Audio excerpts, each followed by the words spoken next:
Encore cette impression de tout ça pour ça. Vous avez mis en place ce truc sur 3 demi-épisodes pour que ça se termine comme ça, semble-t-il. Un seul demi-épisode aurait suffi à ce niveau-là. Hein. Oui, en tout cas, on va donc se pencher dans ces 2 demi-épisodes sur le côté insomniaque, le côté somnambule magique de Star qui avait été instauré donc il y a 2 épisodes de ça. Donc on avait instauré que Star avait ses petites crises de somnambulisme et qu'elle laissait ça se faire parce que voilà, elle voulait découvrir ce que ça signifiait et sans réfléchir particulièrement à ce que ça pourrait impliquer pour les autres et aux dangers qu'elle pourrait mettre en place. Et on adresse ça de façon insultante, je trouve, un petit peu, dans ce demi-épisode pour commencer, parce que ça, c'est comme si nos héros n'en avaient rien à foutre de tous les autres, en fait. Je veux dire, il y a toutes les conséquences de nos actes qui ont un rôle, qui peuvent être assez graves, mais bon, on doit gérer ça à nous, on demande de l'aide à personne, si on essaye de faire avec.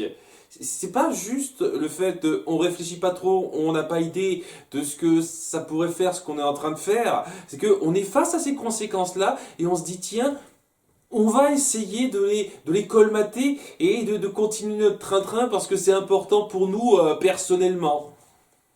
Mais tant pis pour ce qui pourrait arriver à tous ceux qui sont autour de nous, on s'en tape. C'est ce genre de truc.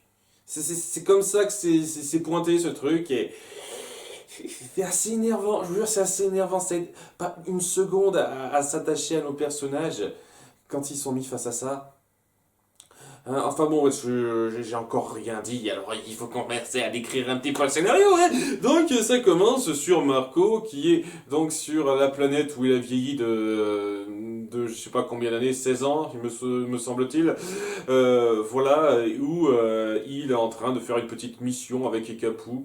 Et on se rend compte, en fait, on apprend assez vite que plus ça va, plus il lui arrive de sortir avec Ekapu pour faire des petites missions où ils doivent combler certains portails qui s'ouvrent. On ne sait pas exactement d'où ça vient, mais il y a Ekapu qui demande son aide.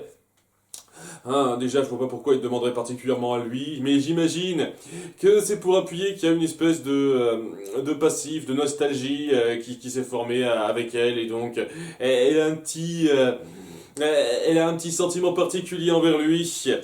Est-ce que ça sera poursuivi ça? J'ai le sentiment que c'était juste l'espace d'un épisode. Parce que oui, il y a des gens qui pourraient me rétorquer ah mais tu vois, on reprend un petit peu ce qui s'est passé dans le fameux demi-épisode où Marco donc a grandi pendant 16 ans, etc. Mais ça n'a jamais été un tant soit peu appuyé avant, un tant soit peu développé avant. C'est juste, on nous le rappelle le temps d'un demi-épisode, et puis après, on fera comme si c'était juste un truc en plus, quoi, une petite péripétie du moment. C'est jamais un temps soit peu appuyé avant ça, et c'est pas le fait de se centrer là-dessus pendant un demi-épisode et puis d'oublier ça après qui va changer grand-chose, quoi. C'est juste, oui, c'est dans le suivi d'un demi-épisode, mais ce que ça implique ce demi-épisode, ça devrait pas être juste suivi sur un seul demi-épisode et on s'en fout dans tout le reste de la série. Ça devrait pas être juste ça, hein. C'est pas suffisant, je suis désolé, hein. Donc c'est mieux que rien, hein, mais ça vaut pas grand chose et ça excuse clairement pas, au contraire ça empire même les problèmes qu'il y avait avant dans le fait que c'était pas repris du tout. Parce que là on appuie là, qu'il a cette nostalgie du temps où il était beau gosse de 30 ans, où il avait sa petite moto créature bizarre, etc., etc. Et bon, l'espace de 10 minutes quoi. En tout cas ouais, il revient donc d'une mission avec Ekapu auprès de Star qui se plaint un petit peu de ne pas avoir eu son écuyer pour l'aider parce qu'il fallait s'occuper de Glossaric. Glossaric qui, en plus d'être un bébé chien désagréable, peut foutre le bordel n'importe comment. Ça, c'est un truc qui n'a jamais été un tant soit peu appuyé avant. C'est un truc, ouais. Vous essayez le plus possible de rendre Glossaric détestable à un point... un point extraordinaire. Je sais pas quoi. C'est un concours. C'est un concours entre les créateurs de la série pour se dire comment est-ce qu'on peut arriver à rendre Glossaric de plus en plus irritant. Jusqu'à quel point on peut le rendre irritant, ce personnage est complètement débile. Et ben tiens, on va rajouter une couche. On peut encore faire plus. Je suis sûr qu'on peut encore faire plus. Ça. Je suis sûr qu'à un moment donné, ils trouveront un autre moyen de le rendre encore plus chiant. Puisque voilà, maintenant Glossaric, en plus d'être un bébé chien débile, et ben il fout le bordel n'importe comment. Ce qui n'avait pas été appuyé une seule seconde avant. Hein, avant, c'était juste un bébé chien débile. Là, c'est maintenant, il fout le bordel n'importe comment. Et ouais, Star, elle en veut un peu à Marco de ne pas l'avoir aidé parce que c'est un peu difficile, délicat à gérer. Et il a vraiment besoin de lui pour garder un œil sur lui le soir ou le lendemain qui vient. J'avoue que c'est pas super clair. En tout cas, voilà, Marco dit oui, très bien, très bien. Et la question que je me pose, Star, c'est pourquoi tu le confies pas simplement à Eclipsa? Vous savez, le truc, l'élément qui vous a fait un petit peu vous rapprocher parce qu'elle sait bien le gérer, le gars, etc. Quoi. Pourquoi tu pourrais pas demander à Eclipsa de garder un œil sur lui? D'autant plus que, ouais, c'est. Pourquoi ce serait à toi de gérer ce truc-là exclusivement aussi? Pourquoi il ne devrait pas y avoir des gens plus spécialisés pour le garder? Pourquoi ça devrait seulement être ta responsabilité à toi, Star, ce truc? Je comprends pas. J'ai pas une seule seconde pourquoi c'est toi qui dois le surveiller constamment, seulement toi, etc. C'est complètement con. Et à nouveau, personne ne fait de recherche, personne ne s'est posé de questions sur comment ça se fait qu'il soit revenu à la vie, etc. C'est magique et ta gueule, voilà. Tu me gonfles, quoi. Je vois pas l'intérêt de foutre ce gars-là. Puis c'est juste pour appuyer un peu le fait que Marco déjà ment. Sur ses sorties, il ne parle pas à Star de ça. Hein. Alors, je comprends pas très bien pourquoi il ment jusqu'au bout à Star. Je vois pas pourquoi il pourrait pas dire oui, je traîne de temps en temps avec Ekapu. Hein, c'est pas comme si vous sortiez ensemble. Il raconte rien, il ment de façon complètement visible et elle est conne pour pas le croire tout de suite, Star, parce que c'est la blague.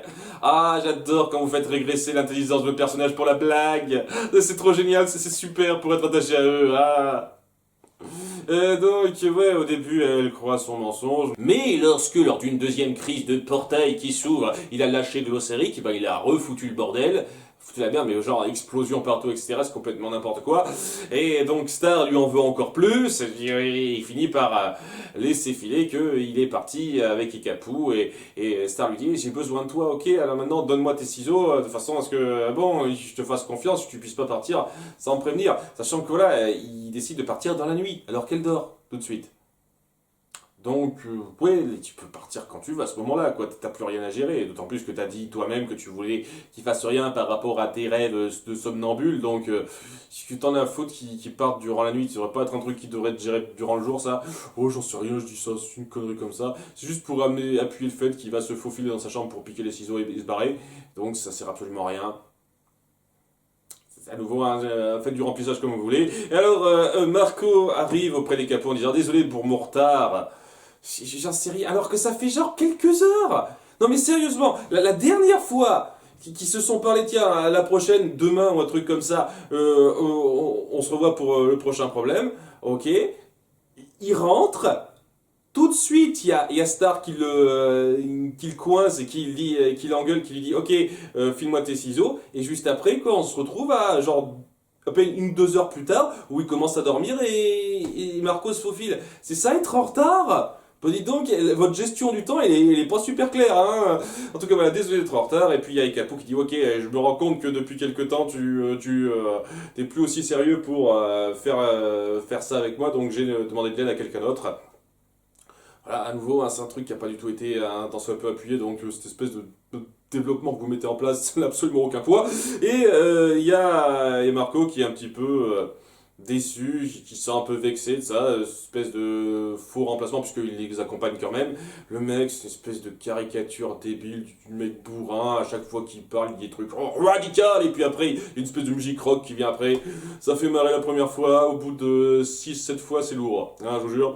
Donc, ouais, il se pointe à l'endroit où il y a d'autres portails qui vont s'ouvrir. Et c'est là que le mec baraqué, une espèce d'homme-oiseau, là, essaye d'harponner le truc qui sort du portail, mais Marco l'en empêche et on découvre que c'est parce que c'est Star transformé donc en sa forme papillon avec ses crises de somnambulisme, qui fait ces portails-là, et donc après un petit moment d'action pas trop mal, et ils empêchent in extremis Star d'être harponné, hein, donc ce serait pas génial là, qu'elle se fasse harponner, non non non. Et il y a Ekapu qui le prend assez mal, il dit ouais tu m'as caché ça, tu savais que c'était Star depuis le début qui provoquait ces portails, et il dit il faut que je prévienne le haut commissariat, et il dit non non s'il te plaît, il faut que Star découvre ces trucs par elle-même. Et en insistant un tout petit peu, il y a Ekapu qui dit ok très bien très bien. C'est vraiment parce que je suis attaché à toi. Par contre, à partir de maintenant, tu m'aides plus. Ok, donc tu sais que Marco est au courant pour les portails que crée Star. Et déjà, en plus d'être super sympa de ne pas prévenir le haut commissariat, parce que une fois de plus, les autorités mises en place ne doivent pas être compétentes et ne doivent pas servir à quoi que ce soit. Pour un quelconque problème, hein, c'est Star qui doit tout faire. Star et Marco doivent tout faire. Les autres, on les emmerde. Mais à un stade, ça me mais à chaque fois, on doit appuyer que les autorités compétentes ne servent à que dalle. Ça fait tellement plaisir de voir ça. Donc, ouais, elle se barre et ouais, elle va essayer de régler les problèmes de portail toute seule à partir de maintenant. Ou je sais pas, il y a l'autre cas, le mec baraqué qui l'accompagnera par la suite, sans doute. Ouais, j'imagine qu'elle aura plus trop, elle prendra plus trop de temps là-dessus puisque ça va se régler dans les demi-épisodes qui vont. Mais ouais, hein, c'est dingue qu'il n'ait pas réfléchi en détail à quoi faire par la suite. Et c'est là que ça se termine. Marco qui dit un petit peu au revoir comme ça, ultra rapidement, à cette espèce de vie d'avant, cette espèce de nostalgie de vie d'avant, qui n'avait pas une seule seconde été appuyée dans les épisodes précédents. Et ce sera la dernière fois ou pas qu'on verra ça en place, je sais pas trop. Je veux dire, cet épisode aurait pu être pas mal à cet égard, si ça avait été appuyé un temps soit peu, un micro-chouïa. Ça, que Marco et cette fille et Capou avaient un passé, que Marco regrettait un petit peu cette partie-là, mais pas une seule putain de seconde s'est mis en place. On a fait tout un demi-épisode où il regrettait tellement son espèce de moment d'héroïsme sur Muni qui n'en est pas été spécialement un, vu qu'il n'a pas accompli grand-chose dans l'absolu, mais il a quand même essayé de faire quelque chose. On a passé un demi-épisode où il n'a pas arrêté de se la péter par rapport à ça, il n'arrivait pas à passer à autre chose. Mais ça, ce truc, cette période de 16 ans, on voit qu'il s'en rappelle très bien, quoi. C'est pas un truc qu'il a oublié comme ça, quoi. C'est même pas un truc magique qu'on pourrait justifier vaguement. Là, on l'appuie clairement qu'il s'en souvient très bien et que c'est une partie de son passé. Oh, c'était juste une péripétie du moment. Et ici, ça lui est juste revenu par nostalgie comme ça maintenant. Mais durant tout le reste de sa vie, entre ces deux épisodes, il n'y a rien eu. C'est du foutage de gueule. En fait, vous savez quoi? C'est pire d'appuyer davantage ça dans ce demi-épisode-là, en plus du premier épisode, parce que maintenant, vous mettez bien en place, vous appuyez de façon super claire, que c'est pas quelque chose qu'il a oublié comme ça, qu'on peut même pas trouver l'excuse. Tiens, la magie lui a fait oublier cette vie, et puis il a repris la sienne comme si de rien n'était, parce que voilà, magie et tout. Non, non, non, on appuie bien qu'il se souvient bien de ça. Et ça signifiait que dalle pour lui dans tous les épisodes jusqu'à présent. Alors merde, hein, vous savez quoi, merde, cet épisode m'énerve à cause de ça. Hein, voilà, est-ce que si je vois juste les deux épisodes à la suite et je pense pas à ce qu'il y a entre les deux, ça passe bien? Oui, ça passe bien entre ces deux-là. Si je réfléchis dans la continuité globale de toute la série, c'est de la merde. Voilà. Excusez-moi. Et puis bon, le truc qui m'énerve le plus là-dedans, c'est la façon complètement nonchalante qu'on a d'appuyer ça, quoi. Marco est au courant que Star provoque des catastrophes avec ces portails qu'elle crée. Et il n'a pas pensé une seule seconde à prévenir qui que ce soit, elle en premier, pour ça. En disant, ok, ouais, tu fais tes trucs, il y a des tonnes de gens, de créatures en tout genre qui risquent leur vie sur d'autres dimensions, on s'en fout. On s'en fout, c'est pas grave que tu sois au courant, qu'on essaye de prévenir ça de façon un temps soit peu poussée. On va juste te laisser faire tes trucs parce que t'as vraiment besoin de te trouver et tout, c'est super important. Et moi, je vais juste colmater les dégâts derrière, aider à colmater les dégâts. C'est ça le truc. C'est comme ça qu'il aborde la chose durant tout l'épisode. Ouhou. Ça aide pas. Ça aide pas à apprécier nos héros. Ça se termine ce segment sur Marco qui est repris la main dans le sac par Star alors qu'il revient de son portail, alors que Capou l'a plus ou moins largué entre guillemets. Et il y a Star qui dit ah t'es encore parti avec Ekaku, pourquoi tu fais ça? Et c'est là qu'il lui avoue que elle suivait à chaque fois un trajet un peu particulier avec ses portails et à cause de ça elle a provoqué quelques petites catastrophes et ça s'est remarqué. Et donc ils se disent oui, je serais peut-être bien d'y réfléchir un petit peu. Il a fallu qu'il y ait tous ces problèmes là à gérer avant pour qu'ils se disent ok il faut que je lui en parle. Sachant qu'on appuie bien quand même que ça fait plusieurs fois, hein, un bon nombre de fois qu'il a dû corriger ça, hein, avec Ekapu, Marco. Et maintenant qu'ils sont mis face à ce problème, on va entamer le second demi-épisode. Et comment ils vont faire ça? Hein, est-ce qu'ils vont parler aux autorités compétentes? Est-ce qu'ils vont réunir une petite équipe particulière ou quoi que ce soit? Ne serait-ce que, je sais pas, Tom, qui devrait s'y connaître un petit peu avec ce genre de choses, comme c'est quelqu'un qui dirige pas mal de trucs. Il pourrait parler à Ponyette aussi, enfin les gens concernés, les gens proches. Je sais pas, ce genre de personnes avec qui Star a parlé par exemple lorsque Elle avait des problèmes de cœur avec Marco. Ah, il y avait toutes ses amies qu'elle a appelées pour en parler. Est-ce qu'on pourrait pas essayer de voir ça, quoi? C'est ce genre de personne pour l'épauler, etc. Il y a pas mal de gens à voir par rapport à ça. Non, non, non, il n'y a personne. Il n'y a que Jana, c'est tout. Tous les autres qui pourraient essayer d'aider d'une quelconque façon, qui pourraient être un peu investis dans ce que vit Star tout de suite, on les appelle pas. On fait juste appel à Jana. Alors que ça aurait été une occasion parfaite pour mettre en place le fait que Star a beaucoup d'amis, des gens qui s'inquiètent pour elle, et qu'elle vit une phase importante de sa vie tout de suite. Non. Non, non, non, c'est juste Jana, qui au passage est introduit, ce demi-épisode est introduit dans un plan assez dégueulasse, je trouve. Je veux dire, c'est une espèce de boucle d'animation où, ouais, je trouve pas que c'est super bien travaillé. Ils font une gueulade Jana que je trouve pas super jolie, quoi. Ouais, c'est pas fan, pas fan. C'est un détail, hein, et excusez-moi, c'est pas grand chose, mais je suis pas fan. Ah, en tout cas, le, le fait est qu'elle fait juste appel à Jana, donc il y a Marco qui est là quand même, hein, histoire de dire qu'il est toujours là, pour son problème, en se disant, ok, vous savez quoi, j'ai eu ces problèmes de portail qui saute, de somnambulisme, et ouais, en fait, je suis appelé par une voix qui m'appelle quelque part. Et c'est pour ça, je suis toujours le même chemin, ce qui est pas super clair, je vais en parler de ça dans pas longtemps. Et le problème, c'est que je m'arrête toujours en cours de chemin, je ne pas la voix qui m'appelle, parce que je me réveille. Donc je suis obligé de repartir d'où je viens parce que je peux suivre cette voie que quand je dors. Et donc si je fais appel à toi Jana, c'est parce que tu es doué pour ce genre de truc, tu dois pouvoir m'hypnotiser pour que je reste totalement endormi tout le long du chemin.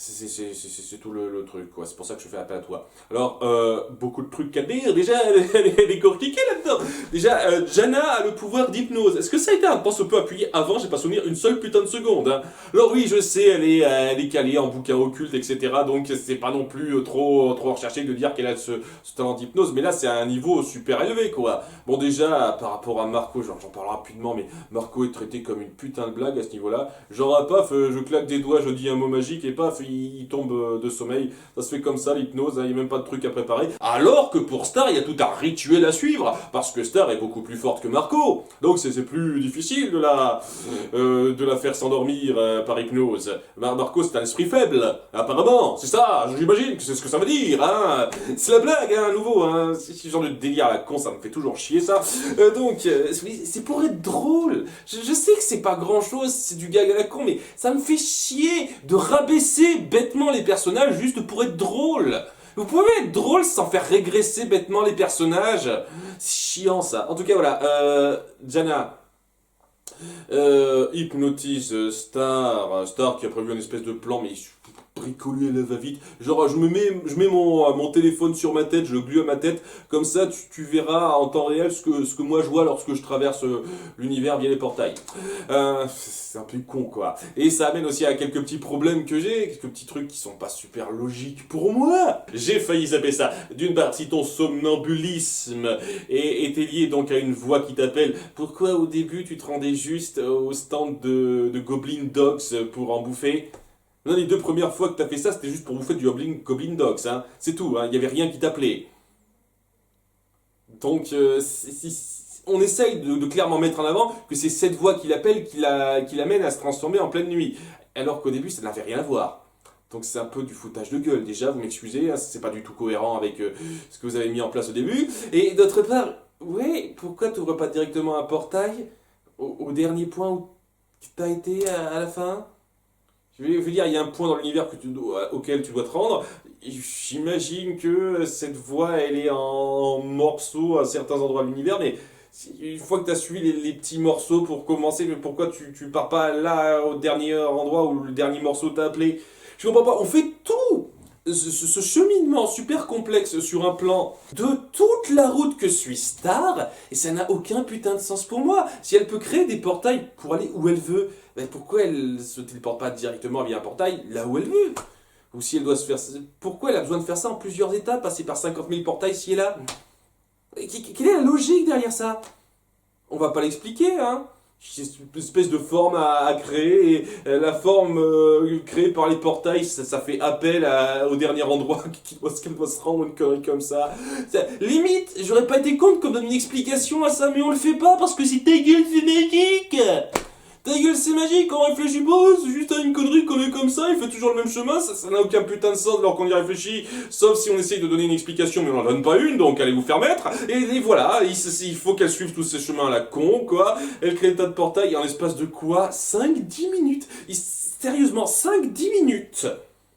Après le moment où elle était donc hypnotisée par Jana, elle a passé suffisamment de portails pour arriver à la destination finale.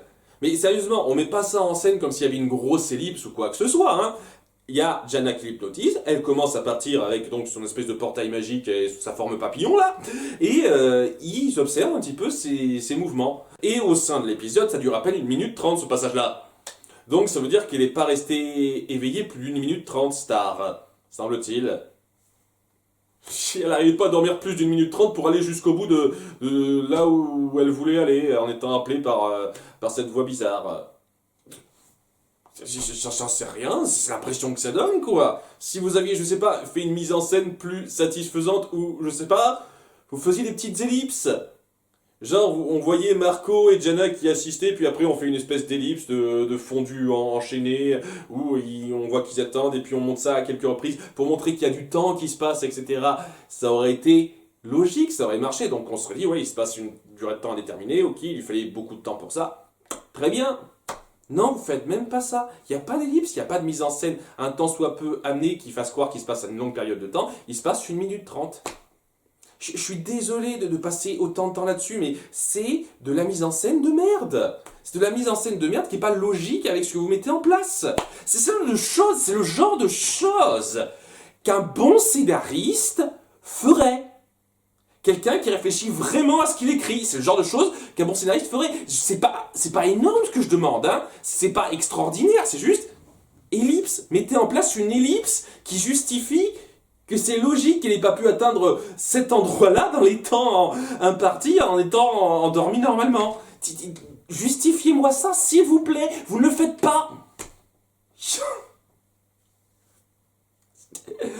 Ah, j'en peux tellement plus, Excusez-moi, je sais que pour beaucoup de gens, je dois m'énerver pour pas grand-chose, mais je vous jure, on essaie tellement d'en faire des caisses autour de ce que signifie ce truc-là, alors qu'au bout du compte, c'est tellement fait maladroitement, de façon pas réfléchie. Et il y a énormément de gens qui doivent se dire, oh c'était extraordinaire, oh c'était onirique, tout ça, ça signifie tellement de trucs, punaise, ouvre les yeux, bordel de merde.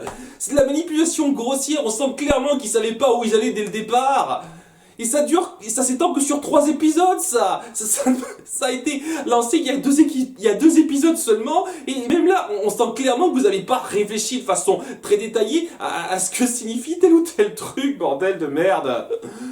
Ah, comment amener ça, bordel? C'est tellement simple de réfléchir à comment bien amener ça pour montrer que vous savez ce que vous racontez. C'est pas le cas, vous savez pas ce que vous racontez. Vous partez sur les premiers délires qui vous parlent. Il y a aucune signification derrière tout ce qui se passe dans ce demi-épisode, dans ces 2 demi-épisodes, quoi. En tout cas, ouais, elle finit par atteindre l'arrivée. C'est donc une espèce de vortex spatial un peu spécial qui donc l'appelle et elle finit par rentrer dedans. Elle a le touché et donc elle est aspirée dans cette espèce de vortex et donc on perd tout contact avec elle parce que voilà, une fois de plus, ils n'ont pas réfléchi plus que ça. Ils se sont dit ok, ouais, ben, on pourra toujours la rejoindre avec des ciseaux magiques sans essayer de, je sais pas, de la suivre un tout petit peu. Je sais pas si Tom avait été là par exemple, il aurait pu essayer de la suivre directement. Vous preniez n'importe qui, une créature magique qui pourrait la suivre dans l'espace pour la suivre directement, voir directement ce qu'elle suit. Ce genre de choses, ça peut se faire, vous savez, hein. C'est totalement faisable. Personne ne le fait. Ah, c'est parce que c'est pas réfléchi du tout. En tout cas, excusez-moi, c'est un détail. Il y a tellement de détails à dire. En tout cas, elle entre dans cette espèce de vortex qui l'amène donc, d'après ce que j'ai compris, au royaume de la magie, qui était l'endroit où elle était lorsque la baguette a explosé. Donc, quand une baguette explose, ça vous téléporte au royaume de la magie. Ok. Donc ouais, elle découvre le royaume de la magie, mais qui n'a pas été souillé par la présence de Toffee. Il est totalement épuré maintenant. Et donc c'est des tonnes de liquides dorés, des petits poneys, des petites licornes qui courent partout. Et la voix qu'il appelait, c'est la voix d'une grande licorne. Qui, honnêtement, c'est juste là, quoi. Elle l'a appelé là, et qu'est-ce que ça veut dire? Rien de particulier. C'est une voix qui l'appelait. C'est tout. On donne pas d'explication. J'ai pas le sentiment, peut-être que ça me reprendra, peut-être que je me trompe là-dessus, qu'on va particulièrement développer ça par la suite. Il y a une voix qui l'a appelé, pourquoi? Parce que. Enfin bon, on essaye de justifier un peu ça. En gros, lorsqu'elle s'est transformée en star papillon ultra puissant, elle a créé cet être magique, cette espèce de première licorne. Et donc j'imagine qu'elle s'est clonée, elle a fait ses petits bébés licornes après. Oh, j'imagine un truc comme ça. Et voilà, elle voulait l'appeler parce que c'est ma créatrice, donc je veux l'appeler. Voilà, c'est tout ce que ça veut dire. Et donc voilà, en étant pris dans ce royaume de magie, et ben, elle est totalement happée par l'ambiance qui lui fait oublier qu'elle est. Elle est juste prise dans cet état de béatitude. Est-ce que ça marche comme ça maintenant? Ta gueule, c'est magique, une fois de plus. Je suis censé ressentir quelque chose de particulier, vous mettez rien en place. Vous mettez rien en place par rapport à ça qui laisse un tant soit peu prévoir ça. Elle arrive dans un endroit magique, paf, elle est prise de béatitude, elle se souvient plus de qui elle est, quoi, elle commence à oublier toute sa vie. Ok, très bien, vous sortez ces trucs-là de votre cul, très bien, je suis censé être happé là-dedans? Non, désolé, non, juste comme ça, vous balancez ça comme ça, ok. En tout cas, Marco a peur pour elle et plutôt que d'appeler les autorités compétentes ou quelque chose comme ça, il se dit tiens, je vais prendre sa baguette. Cette baguette, ouais, ça marche pour n'importe qui en fait. Cette baguette, n'importe qui peut la contrôler. Oui, ça a été appuyé avant, c'est juste à chaque fois je me dis ouais, alors pourquoi c'est un truc royal, pourquoi nos princesses sont liées à ça si n'importe qui peut contrôler cette baguette magique au bout du compte, j'ai du mal à comprendre la logique. En tout cas, ouais quoi, la baguette se transforme selon un petit peu lui, hein, pour lui correspondre plus. Et donc il utilise le fameux sort qu'on avait vu avant, qui permet de voir la personne qu'on veut voir, où qu'elle se trouve, que Star avait utilisé pour le voir, lui notamment. Et donc, à un moment donné, il parvient donc à la joindre, à la voir à l'intérieur de ce royaume de la magie, et ça parvient à faire ce déclic qui lui fait se rappeler qui elle est, qui sont les personnes à qui elle est attachée, etc. Très rapidement, histoire de dire. C'est aussi ça le problème, quoi, avec ce genre de conflit que vous mettez en place. Vous prenez même pas le temps d'instaurer ça sur la durée, donc ça dure quoi? À peine une minute, même pas, et encore là je suis généreux quoi, on passe 30-45 secondes sur elle qui est prise de béatitude dans ce monde et qui n'arrive plus trop à se rappeler comment elle s'appelle, et puis paf, Marco arrive, elle a le déclic et elle se dit ok, il faut que je parte, au revoir. Voilà, ça aurait été quelque chose de beaucoup plus fort si ça avait duré un peu plus longtemps, mais c'est pas le cas. Et donc, en utilisant sa transformation en papillon maintenant qu'elle peut contrôler comme ça, elle recrée un portail qui lui permet de revenir à sa chambre. Et donc elle est super contente, elle retrouve les siens. Et maintenant, grâce à cette expérience, elle peut contrôler sa transformation en star papillon comme elle veut maintenant. Et c'est tout ce qu'on en retient. Elle est plus appelée par cette voix parce que je sais pas trop, c'est pas logique non plus. À nouveau, la logique, si du peu que vous avez mis en place, la voix qu'il appelait, c'était juste cette licorne qui voulait voir sa créatrice. Pourquoi elle voudrait pas revoir sa créatrice? Genre, j'ai vu 45 secondes, elle veut pas rester, j'accepte sa décision, un truc comme ça. Et ça semble indiquer de façon assez claire qu'elle n'aura plus ces crises de somnambulisme et que maintenant elle peut se transformer en star papillon comme elle veut. Et c'est un peu la seule chose que ça met en place. Tous ces 3 demi-épisodes, la seule chose réelle que ça met en place au bout du compte, c'est que Star peut se transformer en star papillon comme elle veut. Ouais, c'était bien la peine de faire durer ça aussi longtemps, surtout quand vous prenez même pas la peine de vraiment donner d'explications à tant soit peu poussées ou recherchées, quoi. Genre, hein, le royaume de la magie, la peine, parce que, une création magique, tout ça, état de béatitude, tout, pour d'où ça vient, on n'en sait rien, mon cul, tout ça. C'est tout, t'arrives, histoire de... Sans vraie introduction, on enchaîne les choses. En fait, on enchaîne les décisions de personnages, on enchaîne les rebondissements, et au bout du compte, il n'y a rien qui donne l'impression que c'est un tant soit peu réfléchi. Ça donne l'impression d'être fait au fur et à mesure. Même au sein même des épisodes, au sein même du deuxième demi-épisode, j'ai l'impression que ça se fait en morceau par morceau. Genre, les scénaristes se sont dit, tiens, on va faire ça comme ça au début. Alors, le deuxième morceau, en partant de ce qu'on a vu au début, alors, et si ça se passait comme ça, en fait, ça peut aller, spoiler. Alors, troisième morceau, alors, ce qui était instauré avant, et si on disait que ça se passait comme ça dans le troisième morceau maintenant, c'est l'impression que ça me donne. Et je vous jure, je m'en bats un peu les couilles. Je m'en bats les couilles de ce que vous racontez si vous ne donnez pas l'impression une seule seconde d'être réfléchi dans votre narration, dans votre mise en scène, dans vos choix. À aucun moment donné, j'ai eu l'impression, une seule seconde, que ça se déroulait de façon fluide. Les décisions, les nouvelles situations, etc., les rebondissements, tout ça, j'avais à aucun moment donné l'impression qu'on y avait pensé fluidement.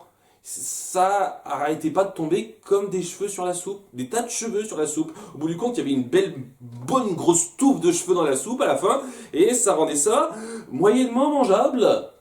Voilà. Alors, est-ce que c'était affreux? Non, non. Je veux dire, visuellement, ça faisait bien le taf, les personnages pas si irritants que ça, mais à aucun moment j'ai eu l'impression que la narration était particulièrement réfléchie et ça rendait le truc un peu décevant.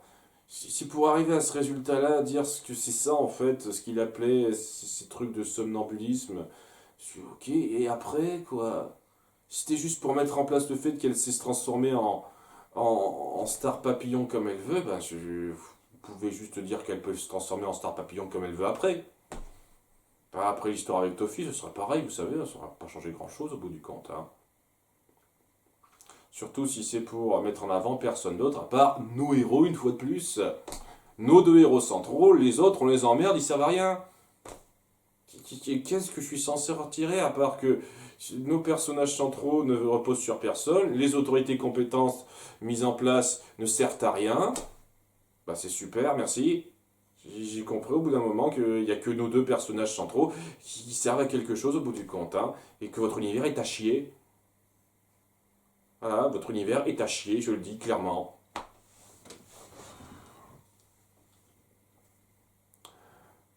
C'était une putain de perte de temps au bout du compte. Hein.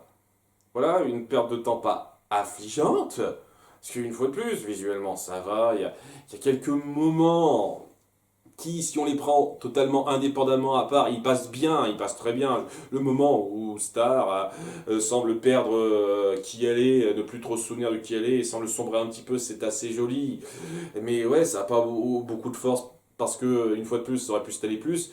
Il y a pas mal de petits moments comme ça qui sont bien si on les voit vraiment indépendamment, mais dans ce que ça raconte globalement, c'était plat, totalement plat, pour amener à quelque chose qui, au bout du compte, me fait ni chaud ni froid. Voilà, elle peut se transformer en sa forme papillon comme elle veut. Cool. Donc, tout ce que vous avez instauré, tout ce que vous avez mis en place, les conséquences, ce genre de trucs, on n'y réfléchit pas trop. Et on est censé me faire croire après ça que Star est devenue une princesse plus sérieuse, qui fait plus gaffe. Non, non. Même fille réfléchie qu'avant. Pareil pour les autres. Nos personnages n'ont pas évolué d'un iota. Seulement maintenant, elle a plus de pouvoir, Star. C'est tout ce que ça veut dire. Voilà.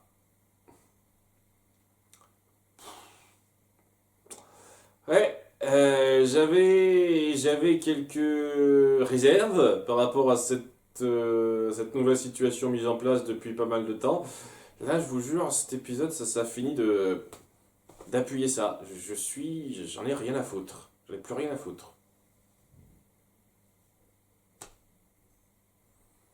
Voilà, hein, désolé pour les fans.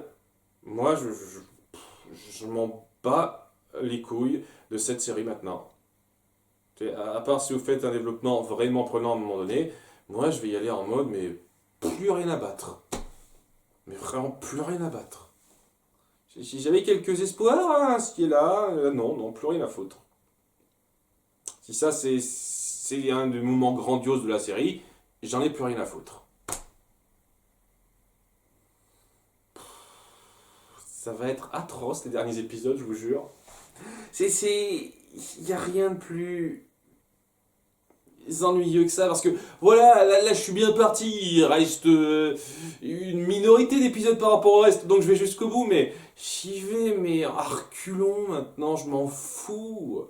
Je m'en tape des personnages, je m'en tape du moindre développement qu'on pourrait faire, les relations amoureuses et tout, je m'en fous maintenant. Sérieusement, j'en ai plus rien à carrer de ce qui veut se passer, etc. Si c'est comme ça que vous traitez les choses. Je crois que ce qui a commencé à me faire perdre pied à ce niveau-là, c'était l'épisode 4, la mort de Tofi, qu'on a traité. On a totalement expédié. Et là, voilà, si on passe du temps là-dessus, on met pas bien en scène les choses. Tout ça pour que ça n'ait pas de grande signification au bout du compte. Je me dis, qu'est-ce que ça veut dire? Quel est l'intérêt? Il est plus là, l'intérêt, je m'en fous de cette série.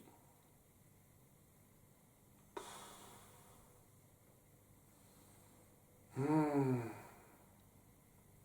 Voilà, sur cette note super joyeuse que je termine cet épisode 12. J'attends. Peut-être que ça arrivera à me donner un regain d'intérêt par la suite. J'y crois plus trop, mais on verra bien. À bientôt pour l'épisode 13. Bye.